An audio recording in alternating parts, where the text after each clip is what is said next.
কষ্ট করে সাগর পার যাওয়া লাগবে না, ঠিক আছে। সৌদি আরবের রাস্তার মধ্যে পাওয়া যায়, ঠিক আছে। সাগর তো কি, সাগর হচ্ছে বিশাল হয়ে গেছে, ঠিক আছে। এক ইটু পানি হয়ে গেছে ভাই, ঠিক আছে।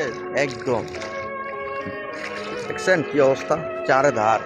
যেই দিকে তাকাবেন মনে করেন ওই দিকেই মনে করেন এক ইটু পানি, অন্যদিকে বাপ নেই, এক ইটু পানি, ঠিক আছে। কষ্ট করে কেউ আর সাগর পাড়া দেন না, চলে আসবেন রাস্তায়, রাস্তায় আসে দেখবেন যে হালকার রাস্তা পুরা মনে করেন এক ইটু পানি হয়ে গেছে, ঠিক আছে। দেখছো মামা কিরকম সাগর, সাগরের পানি মনে করে উতাল পাতাল খেয়েছে মামা। এত পানি মামা, চারিধারে এত পানি, এত পানি।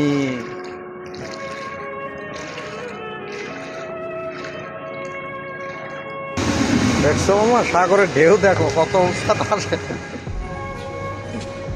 একটা গাড়ি গেছে অবস্থাটা দেখেন পানির, ঢেউ দেখছেন পুরো সাগরের মতো ঢেউ হয়ে গেছে একদম। ওই আমার দুইটা ভাই আসতেছে, তার কি ওই একই অবস্থা, ঠিক আছে, সাগরের ঢেউ দেখার জন্য।